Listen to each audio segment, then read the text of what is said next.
To Chico, to Chico, to Chico.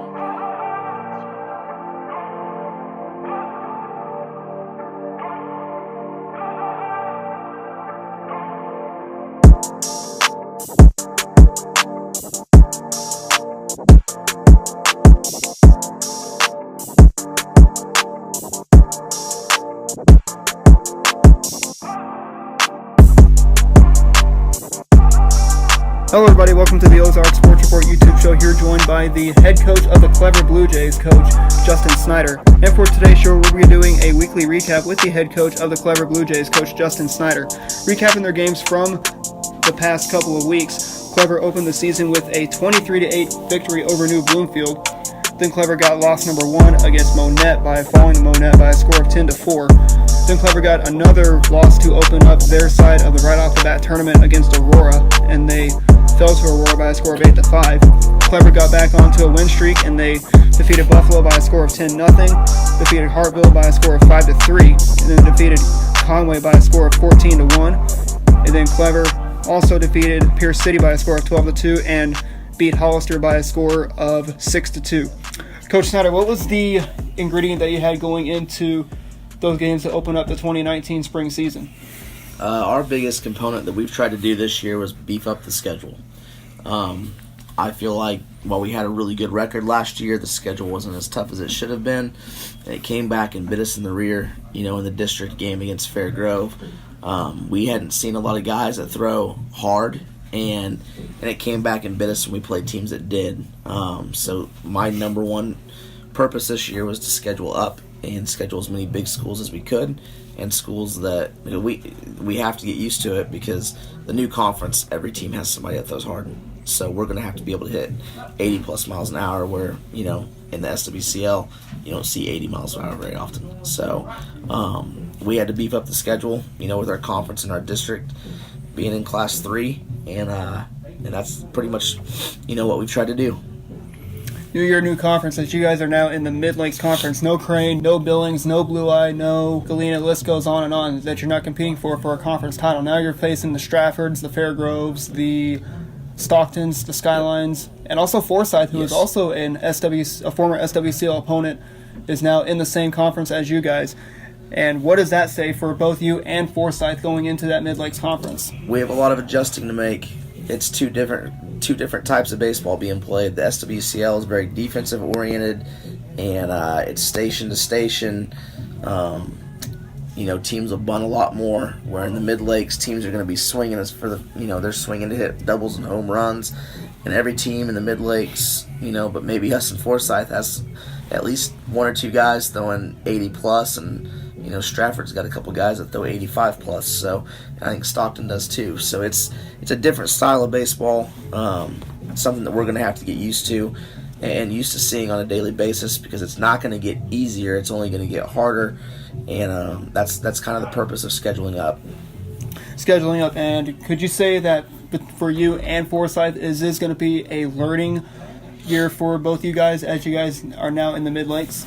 I hope it's not. I think we're good enough to compete on a daily basis. I know, Byron, he's got a good group at Forsyth. I know they're a little young and inexperienced in some areas, but, it's one of those things that you either have to figure out how to get it done, or you're going to sit at the bottom, and you got to hope your kids compete and adjust, because when they continuously make the same mistakes over and over, that's showing that they're not adjusting to what they need to do. And hopefully, our kids are smart enough and good enough baseball players that they, learn from things and progressively get better. And, I'm sure Coach Richardson would feel the same way. And another thing to talk about is in this weekly recap is those advantages. What are the advantages that you've seen? What are the good things that you've seen throughout the games against New Bloomfield, Monette, Aurora, Buffalo, Hartville, Conway, Pierce City, and Hollister? Well, on that first opening Saturday, we walked a lot of guys on the mound and gave up a lot of runs. I think 18 in 2 games on walks and errors. And then right off the bat tournament, we played really well defensively, and ironically, our scores, showed that we played well. The loss to Aurora, they're still ranked number 1 in the state, and I think they just lost their first game on Friday night. So, they're 8 or 9-1, and we lost 8-5 to them and played really well against them. So when we don't make errors, we're a really good baseball team. When we do, we just, when you play a good team, you can't kick the ball around, you can't walk guys. And I think our scores in all of our games directly show whether our pitchers walked guys or we had errors in the game, it's probably a loss or a very high-scoring game. And when we didn't, we're usually in the win column, and it's usually a low-scoring game. Usually a low-scoring game, that is. And now I got to move on to the flip side that you guys seen from all those games against New Bluefield, Monette, Aurora, Buffalo, Hartville, Conway, Hollister, and Pierce City. And those are the disadvantages. What are the disadvantages that you've seen from those games, once again, against New Bloomfield, Monette, Aurora, Buffalo, Hartville, Conway, Pierce City, and Hollister? I don't know if you can really say there's disadvantages. I mean, they're really good teams. Our tournament is just brutal with how many good teams there are in it.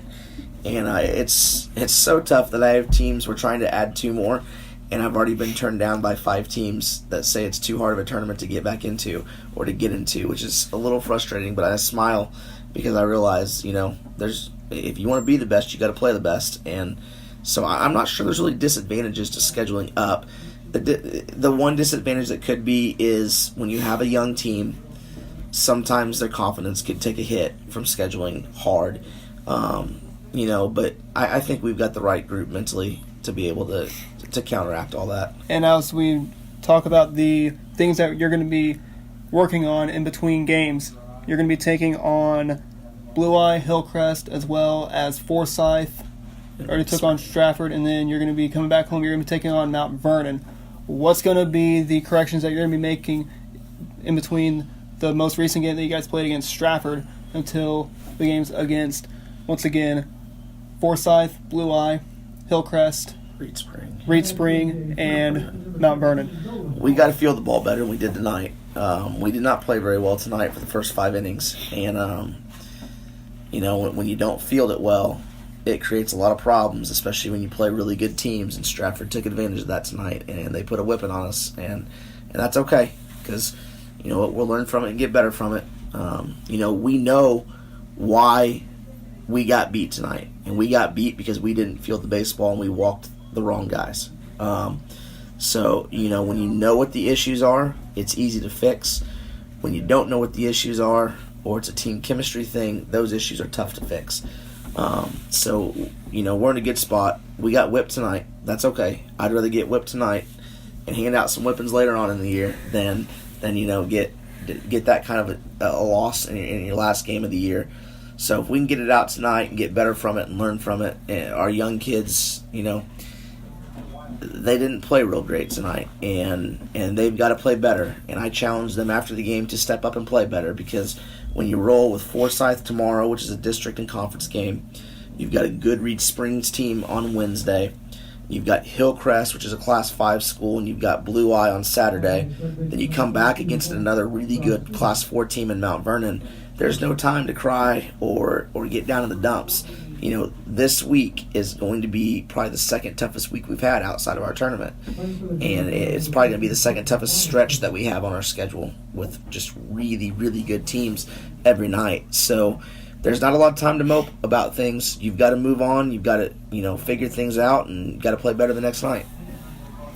Move on is the key. And now talk about your tournament. What is the right off the bat tournament that is here at 3 sites, Forsyth, Clever, and at Fair Grove? What is the right off the bat tournament? What is your definition of the right off the bat tournament? It's just a really good baseball tournament to start the year.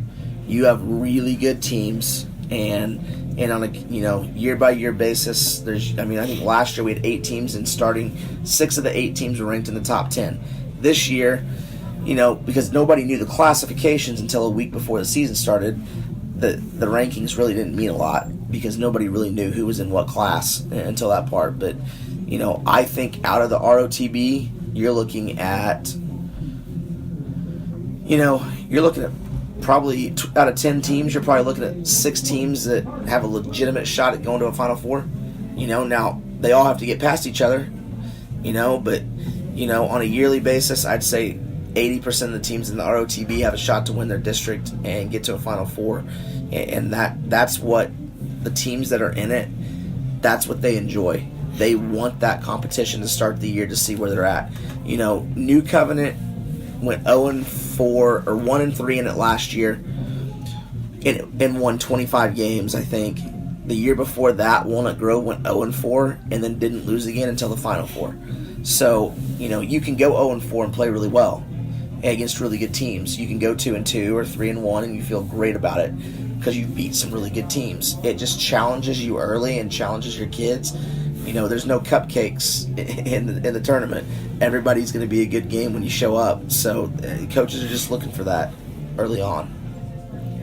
Also, another thing to talk about is that did happen last season, as we saw New Covenant who came in their district. They knocked Crane out in the district championship, went to Purdy, knocked Purdy out in the sectionals, and then went all the way to the quarterfinals, and they lost to Mansfield. That was back when they were Class 2. Now they're Class 3. That's going to be scary for Class 2 and below playing New Covenant, isn't it? Yeah, New Covenant's a good team. We'd kind of talked and thought they might be Class 3. I'm just glad they're not with us. And, we'll let Stratford, Fairgrove, Conway, Hartville, and those guys deal with New Covenant and let them, go through that. That district is just absolutely brutal. We went west, which we weren't expecting to do, so we don't really play a lot of those schools, which is going to be, different and odd when it comes to, as far as ranking your district class, who's 1 all the way to 6. But, our schedule's tough, so hopefully that's taken into consideration when it comes to seed time. Also, another thing to talk about is the players of the week, of the last 2 weeks. Who would be the players of the week that shined out on this diamond here at Clever from the last 2 weeks? Until tonight, we were hitting about 398 as a team, so we've done a really good job offensively. Logan Peebles has to be one that's talked about. He's probably not hitting over 700 now, but coming into tonight's game, I think he was sitting 739 with, I think, 4 or 5 doubles and a home run. He leads the team in RBIs coming into today. He's just done a really good job at the plate. Quinn Gundelfinger, our leadoff hitter, sitting over 400 coming into today. He had another hit today. So he's done a really good job at the leadoff spot. Trace Comer's sitting around the 400 mark. We've got a lot of guys sitting between the 350 and 415 mark. Nathan King has hit really well this year. Coming into today, I think he was over 400 too. So we've had some good guys. Zach Garcia on the mound has done really well. He's going to start tomorrow at Forsyth for us.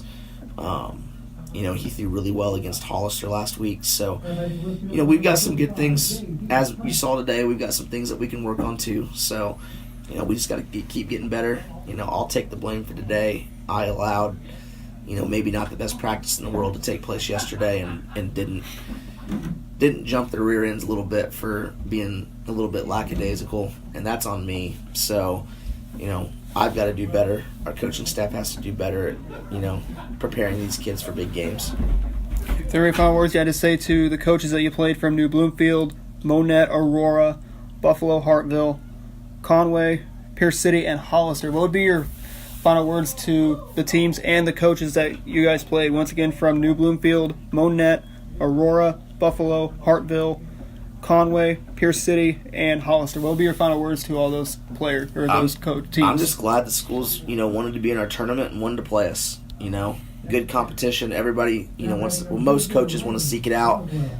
Some coaches don't. Some, they'd rather play an easy schedule. But I'm glad that people, were willing to schedule us, and it probably helps all of us, in the long run to play each other. And I don't think any of them are in our district, so I wish them the best of luck, at the rest of the year, and I'm sure they would do the same.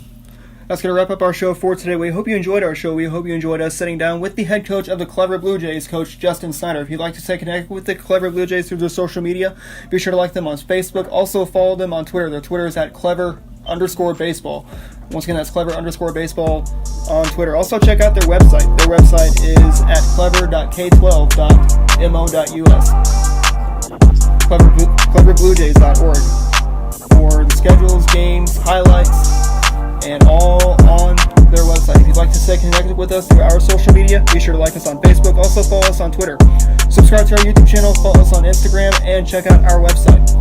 Our website is ozarksportsreport.wixsite.com/ozarksportsreport. One final time, I want to thank Head Coach Justin Snider from the Clever BlueJays to sit down and recap the first 2 opening weeks in the baseball season. One final time, I'm Adam Smith from the Ozark Sports Report saying, have a good day, everybody.